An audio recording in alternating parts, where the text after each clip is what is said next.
Nah, sembahyangnya orang Jawa itu kan biasanya dengan sedah yang. Sedah itu suku, yang itu adalah Tuhan. Sedah yang. Nah, sedah yang ini dalam etimologi bahasa menjadi dah yang. Lama-lama menjadi danyang. Tempat sedah yang tadi menjadi pedanyangan. Karena orang Jawa dulu, ya, kalau ingin benar-benar uripe ayem tentrem gemah-ripah loh jinawi toto titi tentrem kertara harjo. Di dalam ajaran Jawa itu ada namanya konsep sagah, sagu, sugu, sugi.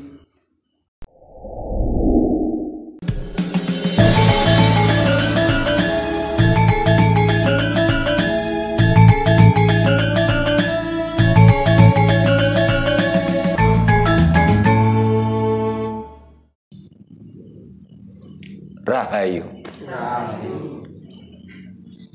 Para pemirsa Raket Prasaja TV channel yang kami hormati, selamat berjumpa kembali dalam kegiatan Yayasan Raket Prasaja, Lembaga Pengkajian, Pelestarian dan Pengembangan Budaya Nusantara.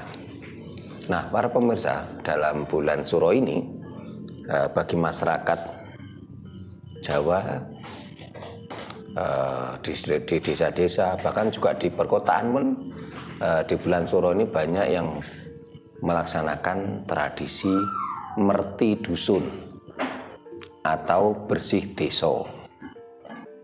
Bahkan kemarin itu saya mendapatkan WA dari Tangerang, itu pesen minta kiriman kalender Jawa dan dupa, katanya untuk acara merti dusun, atau ya yang lebih terkenal dengan bersih desa.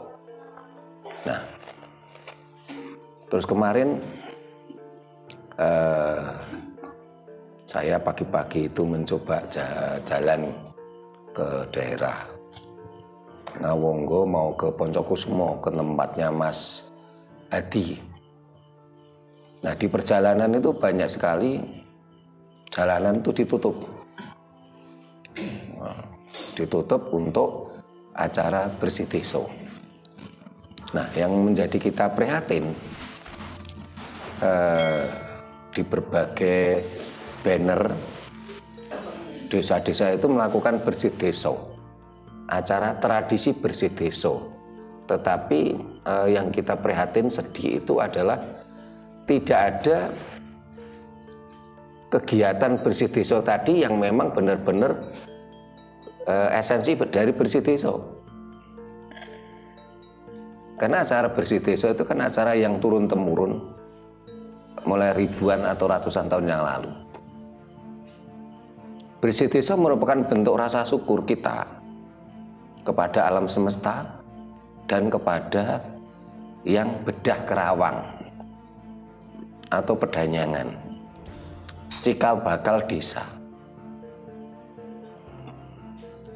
Tetapi yang banyak terjadi, acara ini tradisi bersih desa, tetapi rangkaian acaranya itu yang kita prihatin. Isi acaranya ada pengajian, ada istighosah, ada khotamil Quran, ya, ada sholawatan, ya, ada santunan anak yatim, ada anak yatim piatu. Nah, dari rangkaian-rangkaian acara tadi, malah tidak ada acara yang merupakan intisari bersih desa. Bagaimana kita melakukan bentuk rasa syukur kita kepada bedah kerawang atau orang yang pertama kali menjadi cikal bakal dari desa tersebut. Ini yang kita prihatin, sehingga kita akan mencoba mengangkat tema bersih desa ewah ing patrap. Nah ini sebelum kita bahas lebih lanjut tentang tema kita bersih desa ewah ing patrap, ini Mas Anton mau buka dengan tembang Asmorondono. Silakan Mas Anton. Rahayu. Rahayu. Asmorondono. Poma wekas mami, anak putu ojo leno, ojo katungkul uripe, lan ojo duwe kareman marang pepaes donya. Siang dalu dipun emut, yen urip manggi antoko. Rahayu. Rahayu. Terima kasih Mas Anton. Dilanjutkan Bu Nani. Monggo.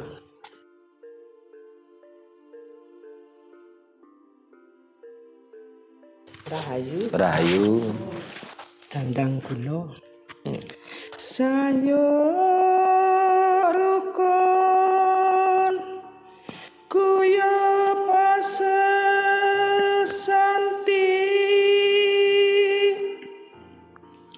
padha eleng sarta lan was padha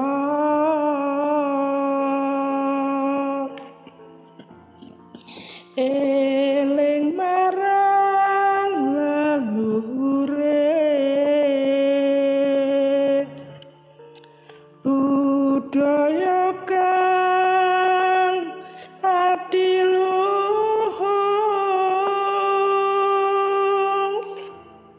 jajah desa milangkori tansah jancut taliwondo kompak lan bersatu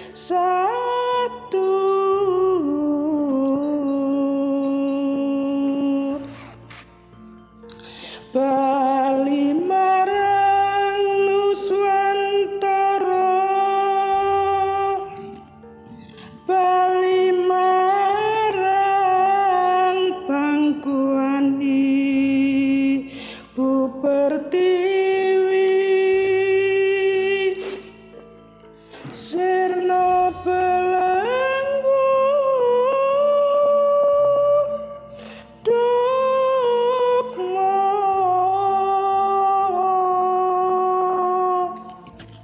Rahayu. Rahayu. Terima kasih Bu Nani Mardiati.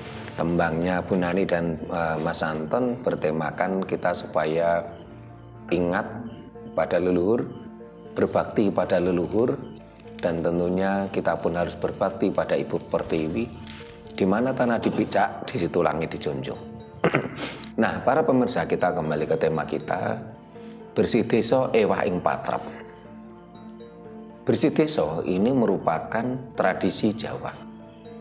Di dalam agama Islam itu tidak ada tradisi bersih desa, itu tidak ada. Di Timur Tengah tidak ada tradisi bersih desa. Di Arab tidak ada tradisi bersih desa. Sehingga bersih desa itu memang murni tradisi Jawa. Karena bersih desa merupakan salah satu bagian dari ruatan. Jadi ruatan yang merupakan tradisi Jawa itu kan ada 3. Ada ruatan Sukerto, yang mana menurut budaya Jawa ada 40 kriteria manusia atau anak yang perlu diruat karena memiliki sejak lahir, gawan lahir itu memiliki Sukerto, yaitu mulai dari untang-anting, unting-unting, kedini kedono, kedono kedini, uger gerlawang, kembang sepasang, dan sebagainya. Termasuk pendowo, pendawi, banteng ngirit jawi, jawi ngirit banteng. Nah, ini merupakan Sukerto. Ada 40 kriteria Sukerto. Nah, kalau di dalam budaya Jawa, ruwatan Sukerto ini dilambangkan dalam cerita pewayangan Sudomolo, ruwatan Sukerto. Nah, terus setelah itu ada ruwatan Sengkolo. Ruwatan Sengkolo ini kalau dalam budaya Jawa ada dalam cerita tentang Garudeya. Bagaimana Garudeya ini melepaskan ibunya Dewi Winoto dari belenggu perbudakan oleh Dewi Kadru beserta anak-anaknya. Ini entah hanya faktor kebetulan ataukah memang luar biasa leluhur kita gitu loh. Jadi dulu ada cerita bagaimana Dewi Kadru beserta anak-anaknya itu memperbudak Dewi Winoto atau Sang Dewi Pertiwi, dibebaskan oleh Sang Garudeya. Ini yang menginspirasi Bung Karno membebaskan Ibu Pertiwi dari penjajahan. Nah, sekarang diakui itu tidak. Bangsa ini kan memang sedang dijajah oleh ideologi asing yang muncul saat ini dengan istilah kadrun. Nah, ini kan ada mirip toh, Dewi Kadru sama Kadrun. Nah, ini padahal cerita Dewi Kadru itu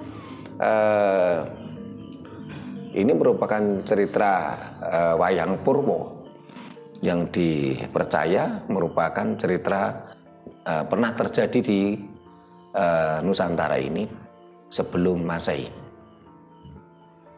Dan cerita Dewi Kadru ini diangkat kembali oleh Sang Anusapati, dijadikan relief di Candi Idal. Ya. Ini tahun kurang lebih abad ke-12-13. Sekarang abad ke-21 muncul lagi kadrun gitu loh. Nah, yang ketiga ini adalah ruwatan Sasono. Sasono itu tempat. Ruwatan Sasono bisa adalah rumah, gedung, pabrik, dan desa ataupun kota.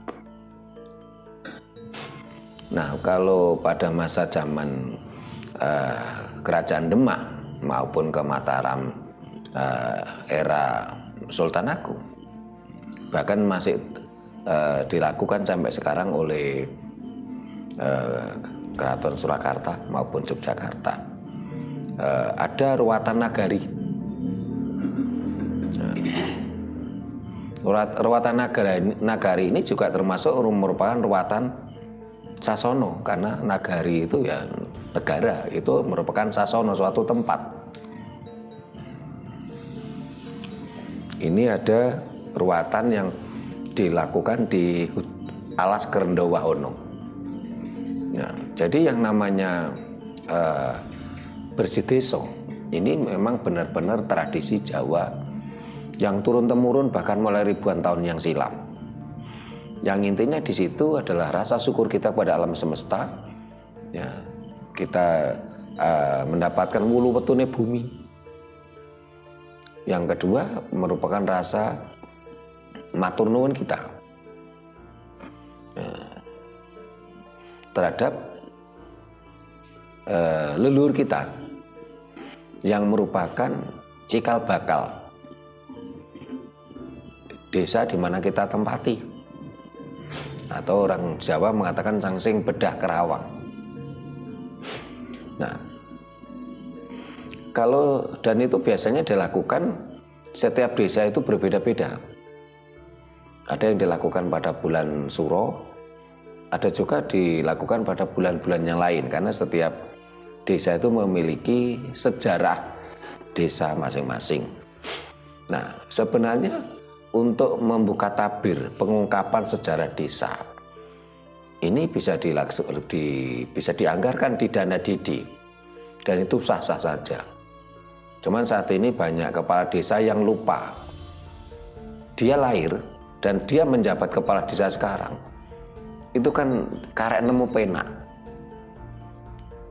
Dia lupa untuk mengucapkan rasa syukur, rasa terima kasih kepada leluhur yang dulu bedah kerawang desa tersebut. Karena dulunya ini kan merupakan hutan belantara. Nah, kalau tidak ada leluhur yang bedah kerawang, tentunya kan dia nggak bisa jadi kepala desa di situ. Nah, dia lupa hal itu. Nah, seharusnya para kepala desa itu sadar akan hal itu, dianggarkan saja di dana DD untuk penelusuran sejarah desa. Itu sah-sah saja.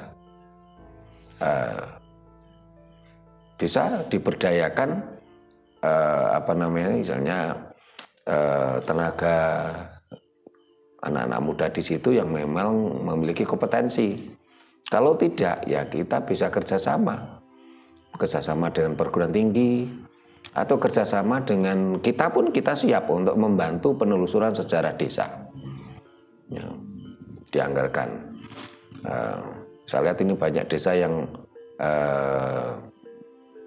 tidak tahu sejarah desa, terus dia melakukan bersih desa itu karena cuman rubuh-rubuh gedang. Dia melakukan bersih desa itu tanpa sebuah pemahaman yang fundamental. Karena tidak ada pemahaman yang fundamental, yang mendasar, akhirnya kadang-kala ganti kepala desa, bersih desa itu dihilangkan. Apalagi kalau kepala desanya itu agamis gitu ya, nah, itu dihilangkan. Oh, ini katanya acara mubadir ini, acara sia-sia. Nah, termasuk tadi saya katakan di depan, saat ini banyak tradisi-tradisi di desa tentang bersih desa itu yang ewah ing patrap. Ada perubahan. Ewah itu ya berubah. Patrap itu sesuatu yang dilakukan. Nah, yang namanya bersih desa tentunya ya terkait dengan punden, dengan pedanyangan. Nah, kok saya lihat banyak banner itu acaranya acara tradisi Jawa bersih desa, tapi isinya kok pengajian, istighosah, khotamil Quran, sholawatan, pembacaan ayat suci dari agama tertentu. Nah, ini kan benar-benar ada penyelewengan dan pengkaburan budaya. Mereka merasa agamis, tanpa sadar mereka melakukan penyelewengan dan pengkaburan budaya leluhurnya. Dan mereka tanpa sadar telah melakukan pengkhianatan terhadap leluhurnya. Nah, dalam hal ini, apakah kita, Yayasan Raket Prasaja, sebagai lembaga pengkajian, pelestarian, dan pengembangan budaya Nusantara itu, kita membenci orang yang melakukan pengajian, istighosah, khotamil Quran, sholawatan? Tidak. Kita bukan benci acara itu, tapi kita benci adanya penyelewengan budaya tadi. Ya, kalau memang umat Islam mau melakukan khotamil Quran, sholawatan, istighosah, ya silakan. Tetapi jangan ambil momen tradisi Jawa. Jangan ambil momen bersih desa. Kan masih banyak waktu yang lain. Kalau sebagai contoh gini, dalam satu desa tadi bersih desanya bulan Suro. Ya sudah, silakan melakukan istighosah, khotamil Quran, sholawatan yang tidak pada momen bersih desa. Toh bersih desa itu kan di bulan Suro kan nggak mungkin sebulan penuh. Kadang-kadang rangkaiannya cuma sekitar 3 hari, 5 hari kok. Jadi jangan melakukan penyelewengan gitu. Silakan saja mau melakukan khotamil Quran, istighosah, sholawatan silahkan. Tapi jangan jangan diselewengkan dalam momen tradisi Jawa bersih desa. Nggak ada kaitannya.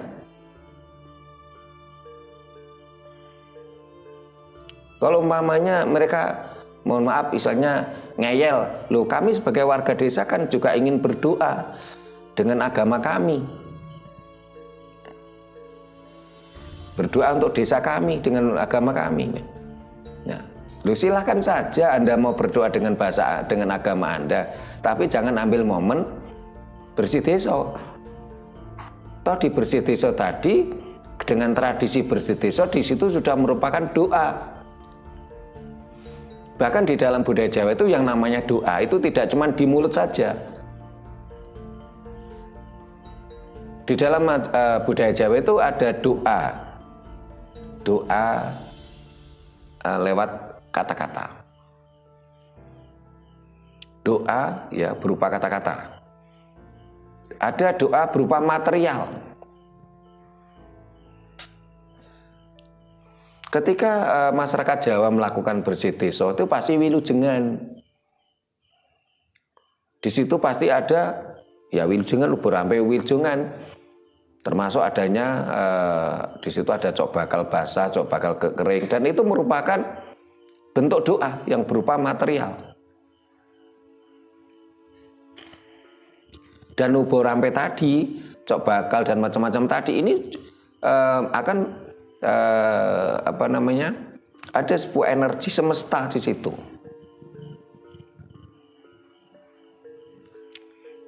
Dan di dalam acara bersih desa juga ada doa, ya. Doa yang berupa material maupun doa yang berupa ucapan. Orang Jawa kenal ujub Jawa, itu bentuk doa. Orang Jawa kenal donga Jawa, itu doa. Orang Jawa kenal kidung yang isinya juga doa. Orang Jawa juga kenal mantra. Isinya juga doa. Jadi pada dasarnya kami melakukan rekaman ini, ya, membuat konten ini, kami bukan benci pada umat Islam yang mau melakukan pengajian, istighosah, khotamil Quran, sholawatan Nabi Muhammad. Tidak, kami tidak benci. Tapi jangan selewengkan tradisi kami. Jangan selewengkan tradisi Jawa. Silakan buat momen sendiri gitu loh. Namanya termasuk pengajian. Kalau pengajian dalam arti yang sebenarnya kan tidak ngumpul banyak orang, terus ngundang tokoh agama, tapi tokoh agama yang pintar ngelucu, ngelawak. Nah, bukan itu kalau yang pengajian yang sebenarnya, karena pengajian itu juga bahasa Jawa. Pengajian itu dari kata dasar aji. Aji ini bisa berarti sesuatu yang terhormat. Raja juga bisa dikatakan sang aji. Tuhan itu juga dikatakan aji. Jadi seharusnya kalau kita bicara suatu kegiatan yang ada kata ngaji, ya, atau pengajian, seharusnya di situ ada proses bagaimana manunggaling kawula Gusti.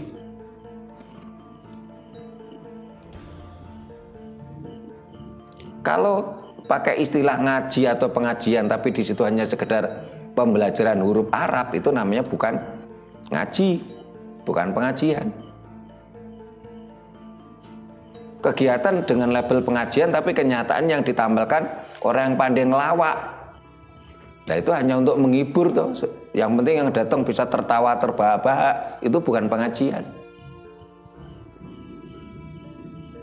Kalau pengajian yang benar ya ada proses bagaimana kita bersatu manunggaling kawula Gusti. Ini kalau khusus yang pengajian, kita berani mengkritisi karena itu memang dari bahasa Jawa. Tapi kalau yang sholawatan, khotamil Quran, istighosah itu memang bukan bahasa kita, bukan budaya Jawa. Kami tidak berani untuk mengkritisi, kita harus pilah-pilah. Nah, kami tidak membenci umat Islam untuk melakukan istighosah, khotamil Quran, sholawatan, enggak. Cuman kami minta jangan selewengkan, jangan kaburkan tradisi Jawa. Ambil momen lain gitu loh.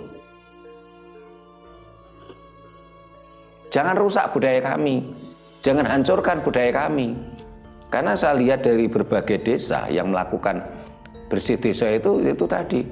Malah esensi bersih desa sendiri itu yang enggak ada gitu loh. Ini kan ada penghancuran, ada pembunuhan budaya Jawa, terus diganti dengan acara-acara keagamaan tadi yang sebenarnya tidak ada hubungannya gitu loh. Atau begini, kita ambil jalan tengah lah ya.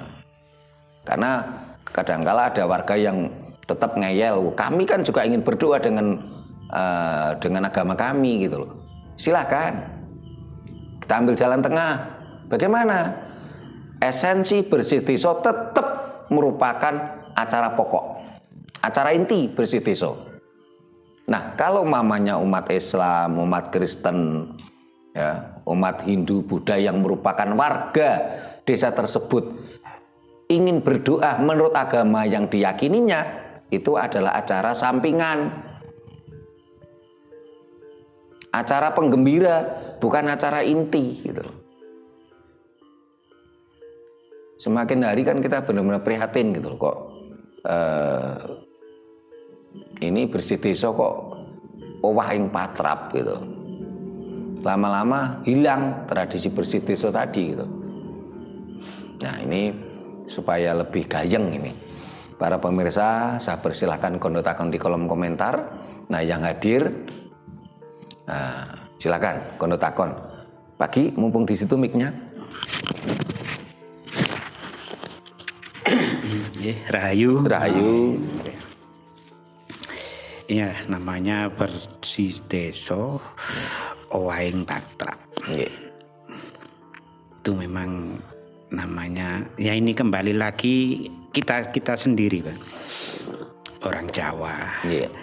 Itu sudah tidak menghormati leluhur, tidak menghormati budaya. Yeah. Jadi masalah itu seperti ada rangkaian itu ya kembali lagi, yaitu salah kita. Masalah apa? Dayoh kok disuruh kan gitu. Yeah. Akhirnya kan ya gitu, dia punya produk sendiri ya dikeluarkan produknya sendiri. Yeah. Gitu. Lah yang kebangetan tuh bangsa kita. Yeah. Sudah jelas kita minum di desa, kita tanah Jawa, makan itu bersyukurnya nggak ada, seolah ini lupa. Bersyukur mana? Dia kan seolah kan ini dia bersyukur kepada yang itu pencipta. Boleh, tapi kita syukurnya kemana apa? Itu jadi pilihnya nggak ada. Makanya sekarang ini asal bahasa Jawanya tuh timbangannya gak gawe kan gitu. Akhirnya apa? Dia ngundang tamu yang tidak diundang. Ya nggak salah itu. Nah yang ya kembali lagi desa-desa ini tolong kita sadari lah gitu, sadari. Dan lagi budaya kita ini sudah betul-betul lah diluhung. Kita di bersih desa itu kan resik-resik itu. Ya. Kenapa Kalau resik-resik kok disuruh nyanyi. Nggih. Gitu. Nggih. Resik-resik itu ya, resik-resik ya minimal tuh warga itu punya peduli, akhirnya terima kasih kepada leluhur yang di sekitarnya itu. Terima kasih. Terima kasih Pak Diono. Bu Nani. Rahayu. Mendengar apa yang pengen ceritakan tadi, saya juga punya pengalaman seperti itu. Nggih. Contohnya di suatu desa, tidak perlu saya sebutkan namanya. Nggih. Itu saya juga terlibat langsung di situ karena dimintai tolong. Nggih. Saya lalui bersama. Di situ juga ada gending-gending, campur sari. Yeah. Kula nuwunnya itu sudah betul. Yeah. Dengan gending pedanyangan. Yeah. Terus copatnya ya saya ambilkan yang sesuai penyan ajarkan. Yeah. Pokoknya kita kula nuwun untuk yang bau reksa leluhur di situ. Yeah. Nah, yang saya sayangkan itu doanya itu menurut saya itu kok tidak sambung. Yeah. Yang doa itu betul sudah cara berpakaiannya, terus mulai bahasanya itu sudah betul, cuma di awal salam itu ini namanya Jawa kalau leluhur. Yang diucapkan itu bukan salam Jawa. Yeah. Ada cuma sedikit. Terus di tengah-tengahnya itu yang diucapkan itu leluhur bangsa lain. Ya ada seseh gitu. Ya, yang tidak ada hubungannya dengan desa tadi. Nah, jadi akhirnya kok gini ya. Tadi itu di awalnya sudah bagus lah, doanya kok gini. Yeah. Terus dan para undangan pun itu sepertinya juga tidak paham. Saya juga tidak menyebutkan siapa undangannya. Yeah. Yang jelas ya salamnya yaitu salam bahasa langit yang dipakai. Yeah. Nah, terus itu menurut saya itu kok tidak nyambung. Saya menyayangkan itu. Yeah. Kayak hati ini berontak. Padahal tujuannya itu kemarin itu kan memang bersih desa. Di suatu desa itu lama nggak mengadakan. Paling cuma barian saja. Nah, itu sampai akhirnya seseorang yang punya kelebihan itu memang dipripeni di situ minta kiriman gending. Terus akhirnya melalui beberapa teman sampai disampaikan ke desa.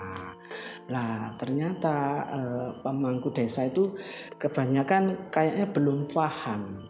Jadi arti mimpi bahwa iki lho sing mbau reksa yo dikirim itu seperti diabaikan. Itu seperti dianggap sirik gitu loh. Jadi setelah melalui beberapa rapat desa ternyata acara bersih desa itu diadakan memang sholawatan, terus istighosah seperti yang penyan katakan tadi. Nah, karena saya sebagai penggiat budaya juga teman saya yang merasa diberi minta, akhirnya nekat kita mengadakan seperti itu dengan izin kepala desa. Akhirnya kita mengadakan seperti itu.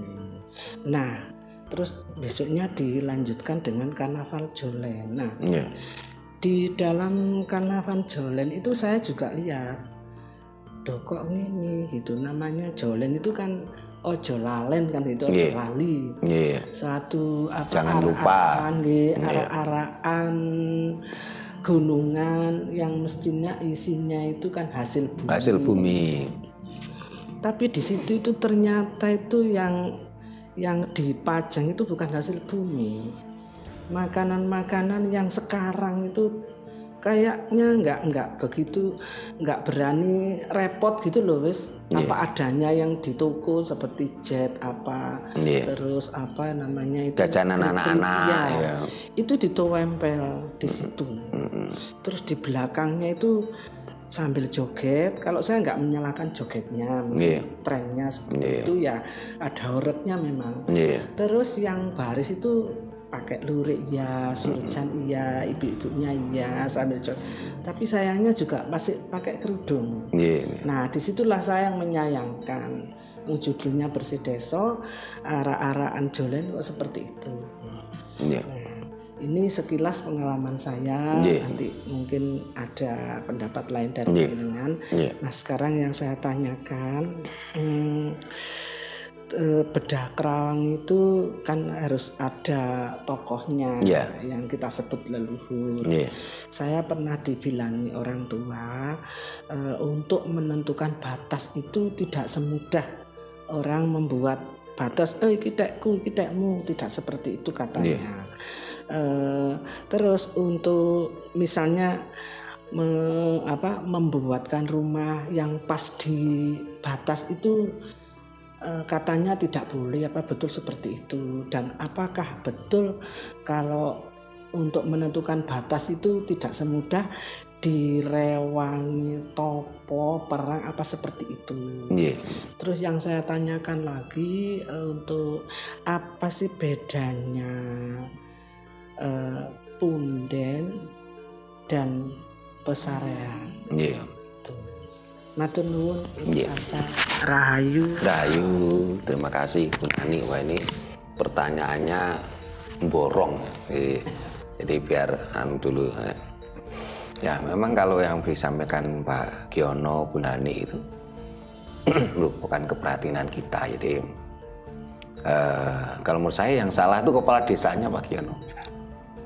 Dia tidak sadar, dia jadi kepala desa, dia lahir dan jadi kepala desa itu kan dalam posisi tinggal nemu pena. Dia tidak sadar dulu desa tadi ada yang bedah kerawang, yang menjadi cikal bakal desa. Nah seharusnya ini yang dipundi-pundi, yang dihormati gitu loh. Kalau gambarnya kan, kalau seandainya dulu tidak ada yang bedah kerawang, kan itu masih tetap hutan belantara. Tidak mungkin ada penduduk. Tidak mungkin ada penduduk. Nah, kalau tidak ada penduduk, hutan belantara, nggak mungkin dia jadi kepala desa gitu loh. Seharusnya kepala desa itu yang menyadari hal ini. Nah, kalau kepala desa mencanangkan ini bersih desa, ya seharusnya isinya juga tradisi-tradisi bersih desa. Jangan sampai kepala desa bilang, ini loh Pak Giono saya kasih duren, lambene ngomong duren, tapi setelah itu yang muncul kurma, yang muncul kates. Ini yang patut dipersalahkan ya kepala desanya, karena dia yang punya wewenang gitu loh. Ya mudah-mudahan para kepala desa yang melakukan kesalahan-kesalahan ini tidak nemu walat, nemu bendu dari leluhur. Tidak nemu walat dan bebendu dari alam semesta. Karena dia telah mengkhianati leluhur, dia telah mengkhianati alam semesta. Mudah-mudahan ya, tidak kualat, tidak nemu bendu. Ya. Nah kalau yang disampaikan Bu Nani itu ya, memang benar, dari setiap pedanyangan, setiap bedah kerawang ini selalu memiliki gending, karman, dan setiap desa dengan bedah kerawangnya itu berbeda yang disukai. Ada yang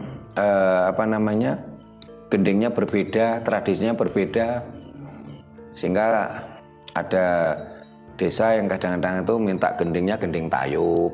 Ya. Gending tayub kan macam-macam gitu. Terus itu ada beksan tayub ya. Nah, ketika bicara beksan tayub di acara bersih desa, ini juga saya lihat banyak sekali penyelewengan juga. Ada yang penyelewengannya ini dipakai untuk sesuatu yang maksiat, dengan teledeknya itu digunakan untuk maksiat, sambil nyawer, sambil megang payudara. Nah, terus setelah itu sambil minum minuman keras. Nah, kalau tradisi medok ya, madon dengan melakukan pelecehan seksual atau dengan minuman keras, nggak usah bicara agama. Ajaran Jawa juga melarang itu kok.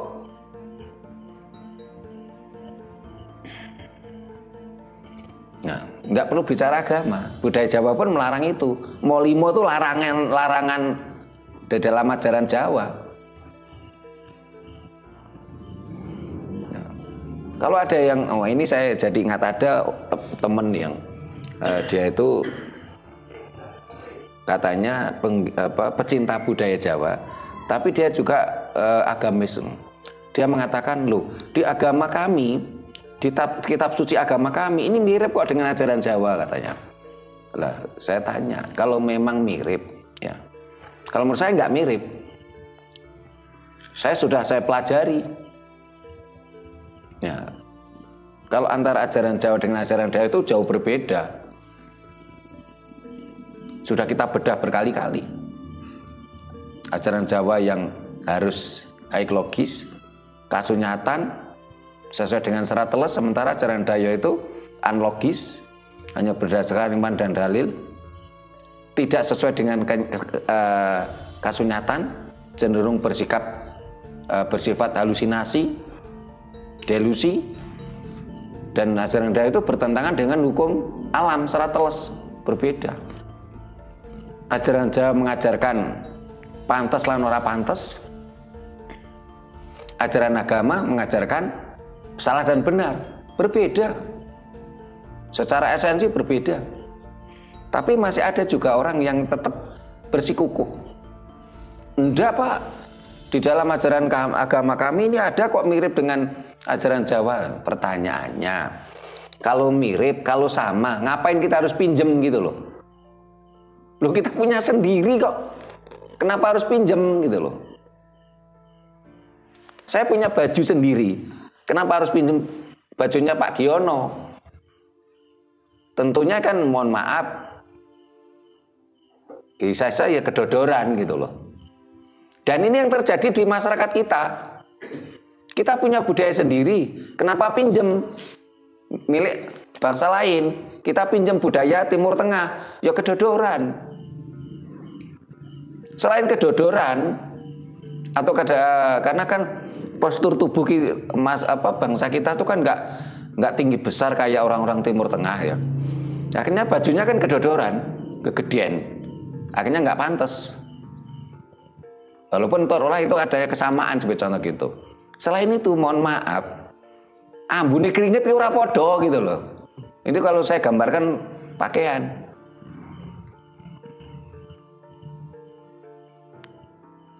Di Timur Tengah itu kan cuacanya kan panas, orang mudah berkeringat. Apalagi kalau orang tadi suka makanannya itu kadang makanan daging yang setengah matang, entah itu dibakar ya, otomatis baunya kan tidak enak. Berbeda dengan kita yang sukanya makan sayur gitu loh. Loh, kalau saya pakainya pagi kan, wah baunya kan ya, bisa mabuk saya. Ini kalau kita gambarkan pakaian. Saya jadi heran juga sama teman tadi. Wah, enggak Pak, mirip Pak, sama Pak. Iya, kalau sama, ngapain harus pinjem gitu loh? Kita punya sendiri kok. Gunakanlah milik kita sendiri gitu loh. Jadi kalau di suatu desa di Pedanyengan itu minta lagu sendiri ya. Selain tayub tadi diselewengkan menjadi sesuatu yang maksiat, ya, itu nggak usah bicara agama lah, bicara budaya pun tetap itu dilarang kok, molimo. Terus ada lagi yang diselewengkan, tidak lagi si penarinya ini tidak lagi berciri khas budaya Jawa. tapi berciri khas budaya Arab. Ini yang kita juga prihatin gitu loh. Ini mirip pengalaman tadi pagi saya sama Nyonya menghadiri acara wisuda di Universitas Negeri Malang. Saya nyari orang Indonesia itu tidak ketemu, sulit gitu loh. Ya ada tapi tidak ketemu. Rata-rata yang hadir tuh orang yang berciri khas budaya Arab gitu loh. Bahkan pihak rektorat kampus pun menggunakan ciri khas budaya Arab gitu. Walaupun ada gamelannya gamelan hidup, bukan kaset. Nah, ini yang kita prihatin gitu. Jadi saat ini banyak sekali penyelewengan budaya.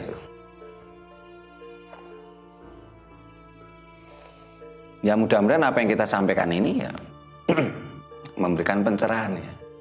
Sekali lagi saya tekankan, saya garis bawahi, kami tidak benci pada umat Islam yang melakukan istighosah, khotamil Quran, sholawatan, kami nggak benci. Tapi harus empan papan. Jangan hancurkan budaya kami. Jangan hancurkan budaya bersih desa. Jangan dimatikan esensi dari bersih desa tadi.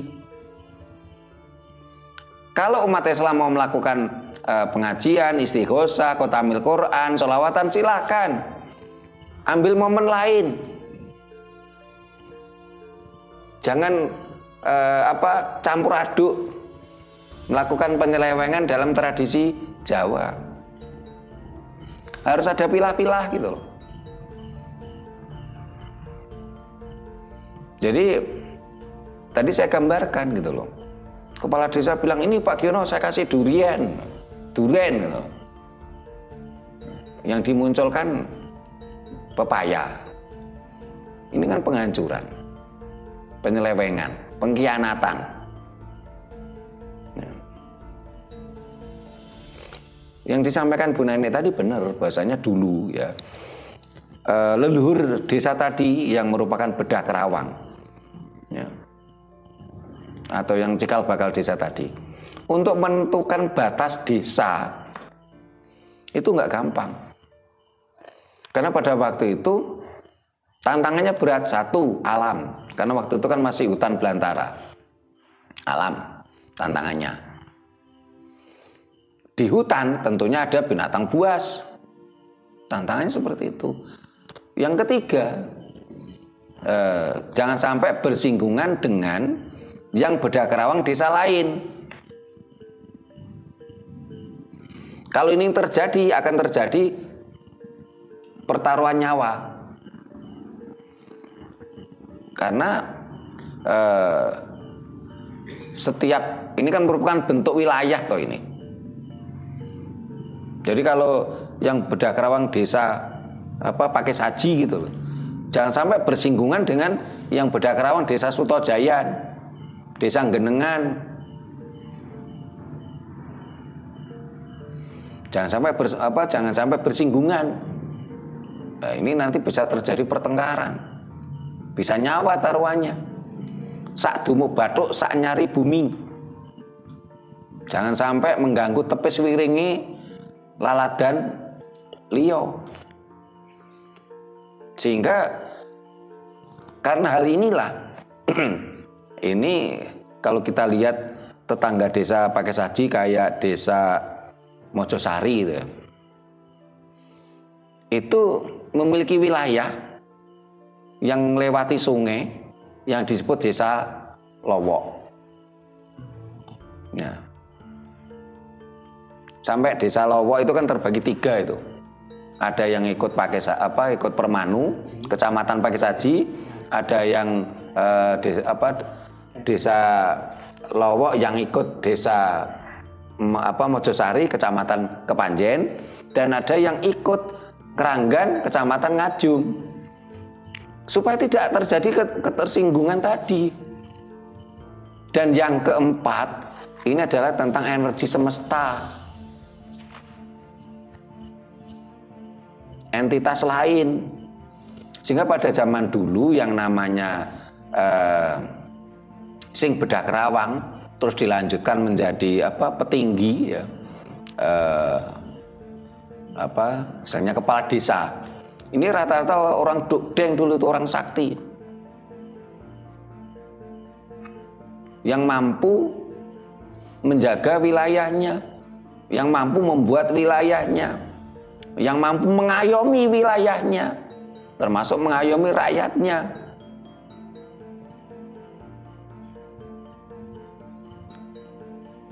Jadi dulu itu kepala desa itu benar-benar orang yang mumpuni gitu.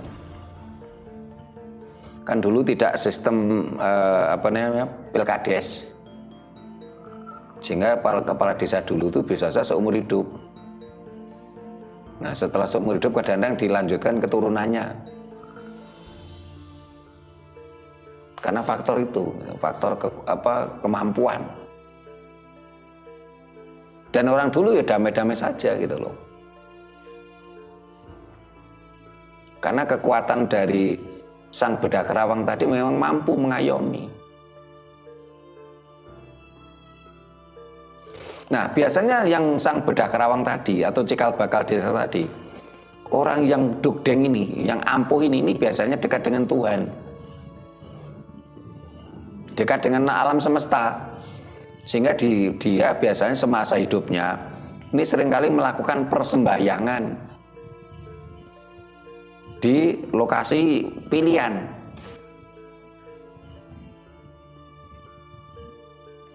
Yang sekarang menjadi punden desa. Dia melakukan persembahyangan di situ. Nah, sembahyangnya orang Jawa itu kan biasanya dengan sedahyang. Sedah itu suguh. Yang itu adalah Tuhan. Sedahyang. Nah, sedahyang ini dalam etimologi bahasa menjadi dahyang. Lama-lama menjadi danyang. Tempat sedahyang tadi menjadi pedanyangan. Karena orang Jawa dulu ya kalau ingin benar-benar uripe ayem tentrem kemahripah loh jinawi toto titi tentrem kertara harjo. Di dalam ajaran Jawa itu ada yang namanya konsep sagah, saguh, suguh, sugih. Kita tidak mungkin bisa sugih kalau tidak melewati ini sagah, saguh, suguh, sugih. Ini kapan kita bedah khusus ini konsep ini. Sagah, saguh, suguh, sugih. 4.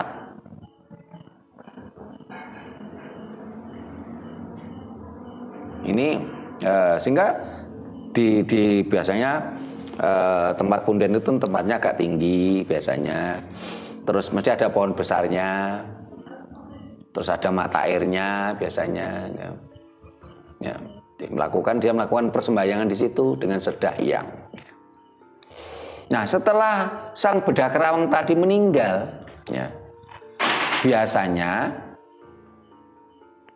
oleh warga, oleh keturunannya itu disemayamkan di situ. Ya. Sebelum maraknya ajaran Dayo, orang dulu itu kan tidak dikubur. Nah, karena kata kubur sendiri itu bahasa Arab. Jawa tidak mengenal kata kubur. Mengenalnya kata pesarean dan pasarean.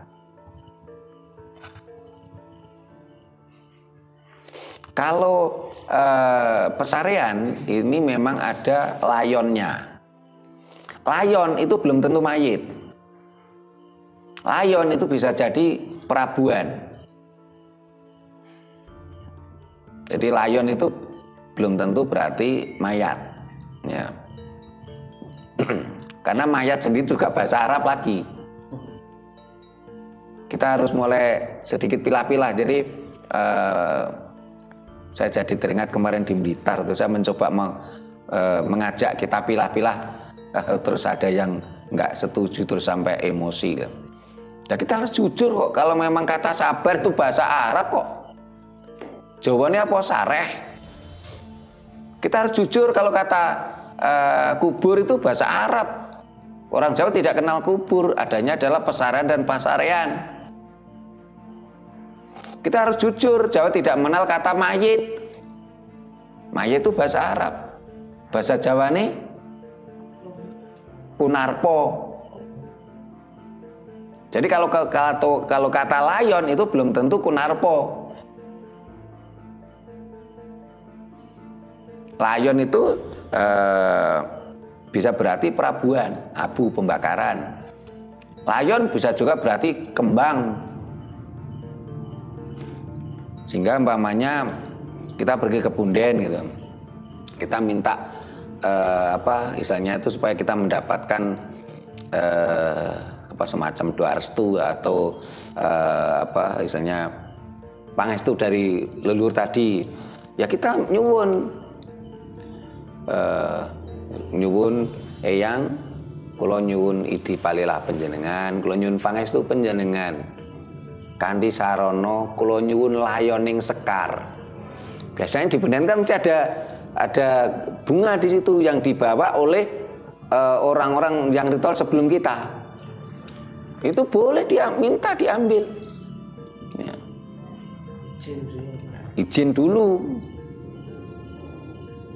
Eyang, kula nyuwun niti parilah panjenengan, kula nyuwun pangestu panjenengan, kula nyuwun layoning sekar menika saged dados mimbui kasantosan jiwa raga kawula, mimbui kasarasan jiwa raga kawula, mimbui kawibawan kawula. Jadi kata layon belum tentu kunarpo.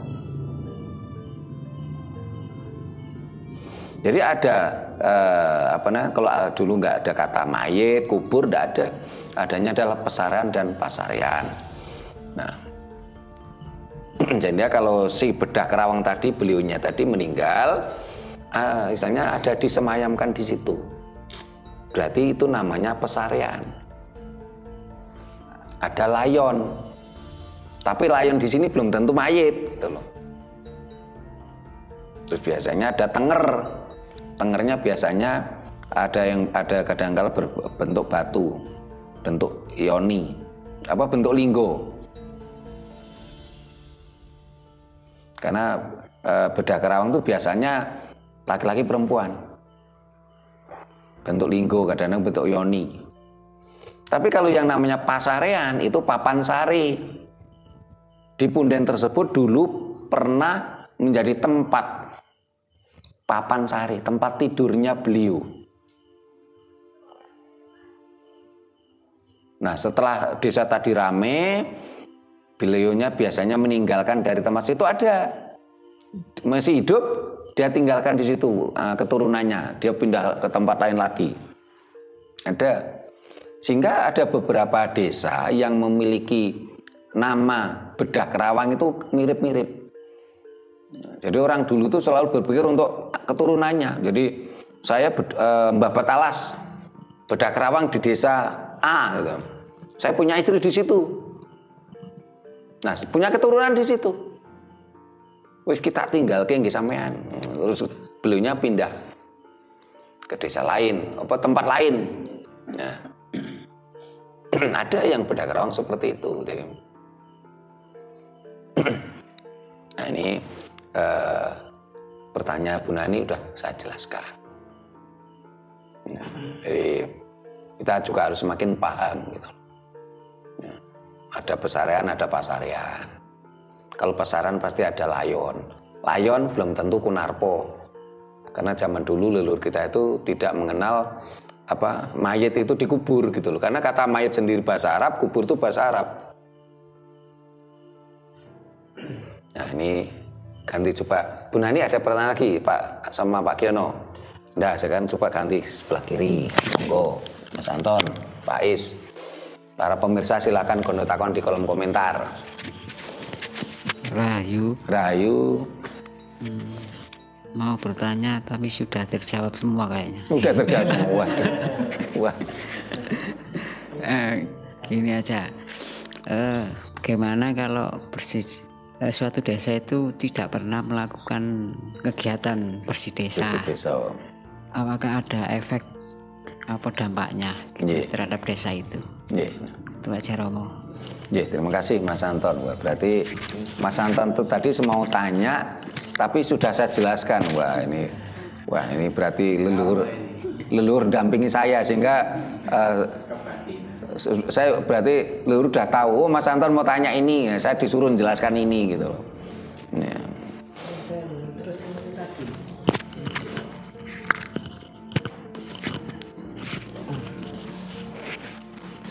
Pertanyaan saya tadi ada yang gini, membangun suatu rumah pas di tapal batas, itu katanya tidak baik, apa betul? Belum terjawab. Terima kasih Bu Nani. Kalau kita membangun rumah di tapal batas desa ya memang harus ada jarak. Karena orang Jawa dulu kan selalu adanya tepis wiring atau tritisan. Jadi kalau nggak kayak sekarang. Kalau sekarang itu kan press body Pak Giono. Di rumahnya taruhlah kayak perumahan tuh 6x10, bahkan tembok kita sama tembok tetangga dempet ya. Kalau zaman dulu kan enggak. Jadi harus ada tepis wiring atau ada tritisan. Ada tritisan rumah kita, ada tritisan desa. Ya. Nah tentunya yang namanya tritisan desa ya biasanya agak ada energi yang berbeda, karena kan ada dua energi bersentuhan toh ini. Yang tadi saya katakan jangan bersinggungan tadi. Nah, kalau membuat rumah di tepis wiring desa ya di jarak ada tritisannya. Nah. Kenapa berbahaya? Ya, kenapa nggak boleh? Ya itu tadi karena ada kesinggungan dua energi yang berbeda. Nah, bagaimana menurut pertanyaan Mas Anton, kalau suatu desa itu tidak pernah bersih desa, apa dampaknya?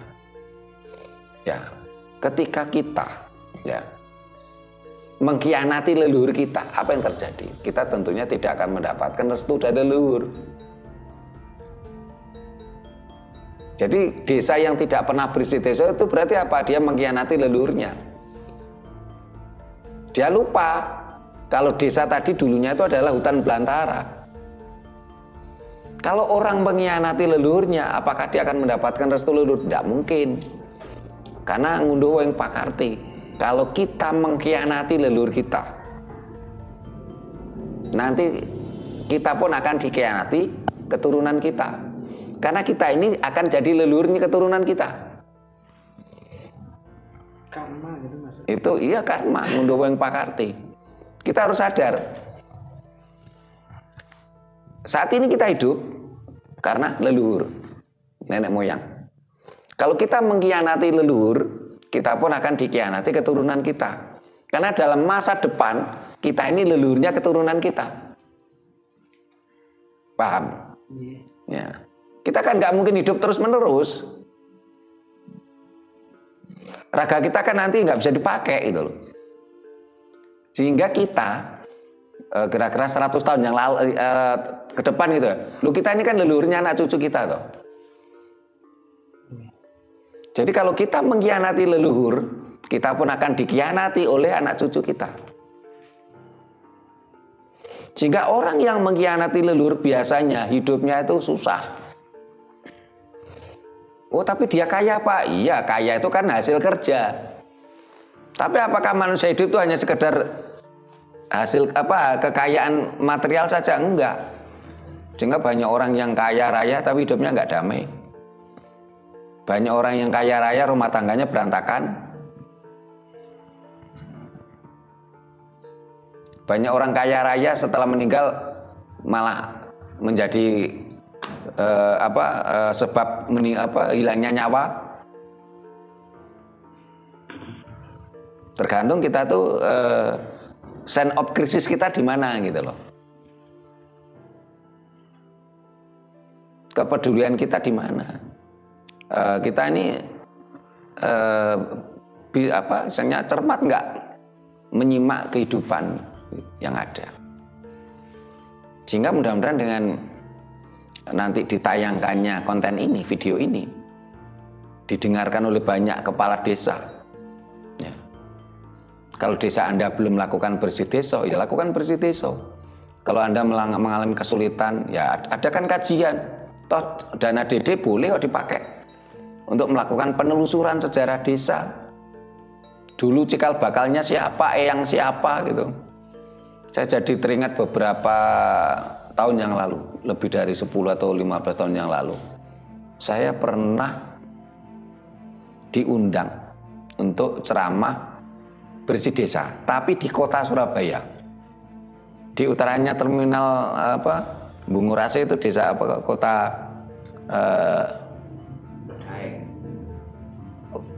utaranya, dari saya lupa. Saya pernah diundang ke situ. Ya daerah situ lah, dari Piungan pakai Wiyung. Oh ya, saya pernah diundang di Wiyung tadi, kan udah kota besar itu, tapi temanya bersih desa. Dari Joko Berat, okay. Ya saya ke sana, diundang ke sana. Jadi para kades, ya, para lurah, kalau yang di kota kan lurah ya. Kalau daerah Anda tidak pernah atau belum pernah bersih desa, lakukan bersih desa.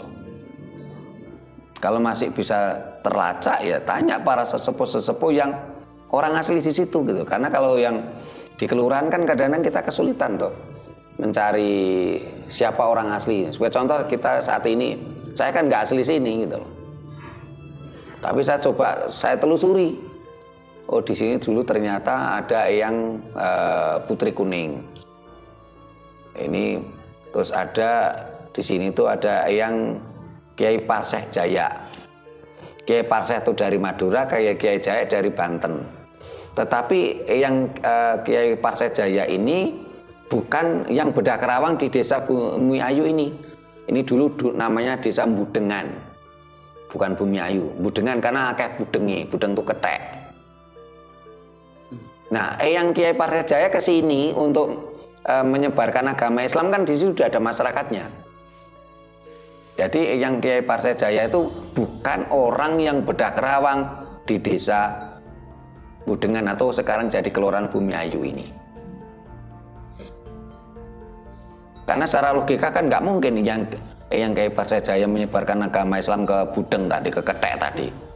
Di sini sudah ada masyarakatnya. Ya.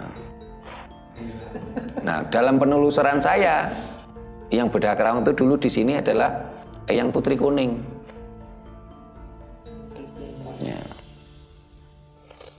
Ya kita jangan sampai kita mengkhianati alam semesta. Jangan sampai kita mengkhianati leluhur kita. Saya tinggal di bumi itu tinggal nemu itu. Udah ramai, jalannya aspal. Ya. Masa nggak ada rasa terima kasihnya gitu loh. Kita tinggal nemu aja kok. Ya. Jadi ada lagi yang ditanyakan. Ya. Mas Anton sudah saya jawab ya. Itu dampaknya. Disadari atau tidak? Ya silakan warga gitu loh. Ya karena semakin ramai peradabannya jadi kota besar, kaya-kaya iya. Tapi biasanya di situ ada ketidaksinergian energi semesta.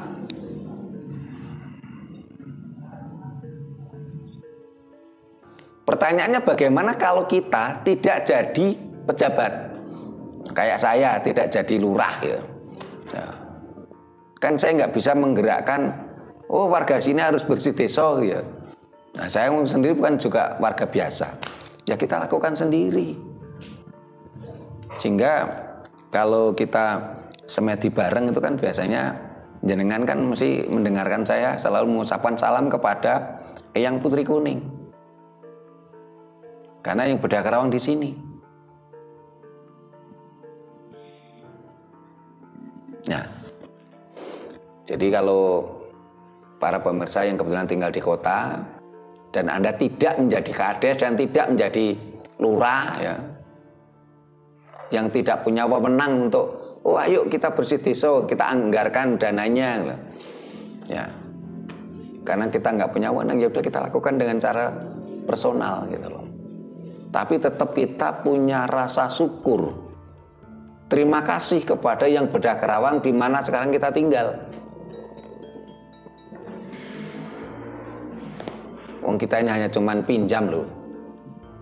Walaupun kita beli dengan uang, sudah SHM itu, tapi kan kita cuman gaduh kalau dalam bahasa Jawa.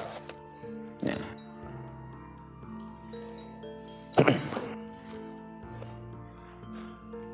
Kita tinggal nemu, tinggal gaduh ya. Iya, ada lagi ditanyakan? Ampun. Nah, para pemirsa yang saya hormati, demikian tadi kajian kita dengan tema bersih desa ewahing patrap. Mudah-mudahan mampu memberikan pencerahan dan penyadaran pada kita semua. Bagi desa-desa yang masih melakukan bersih desa, lakukan bersih desa. Tetapi jangan diselewengkan, jangan dikaburkan tradisi bersih desa tadi dengan acara keagamaan.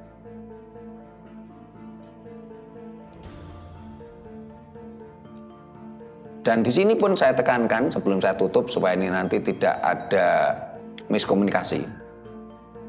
Kami tekankan, kami tidak benci umat Islam mau melakukan pengajian, istighosah, khotamil Quran, sholawatan, kami tidak benci. Tapi ada pilah-pilah. Jangan recoki, jangan selewengkan tradisi Jawa bersih desa. Atau ambil solusi tengah-tengah. Acara bersih desa tetap menjadi acara inti, esensi tradisi bersih desa. Nah, bagi warga yang beragama Islam, Kristen, Katolik, Hindu, Buddha ingin berdoa menurut agamanya masing-masing, lakukan, tetapi itu cuman kegiatan pendamping, bukan kegiatan pokok. Apalagi sampai menghilangkan tradisi bersih desa yang sebenarnya. Bagi desa atau wilayah kelurahan yang sudah tidak lagi melakukan kegiatan bersih desa, lakukan bersih desa. Telusuri sejarah desa. Jangan kianati leluhur kita yang dulu Bedah Kerawang di situ. Jangan kianati alam semesta. Ya. Mudah-mudahan ini bermanfaat untuk kita semua, memberikan pencerahan dan penyadaran pada kita semua. Bila mana ada kata-kata kami yang kurang berkenan, tata krama kami yang kurang memadai, kami mohon maaf. Terima kasih, sampai jumpa di kegiatan kita lainnya. Rahayu.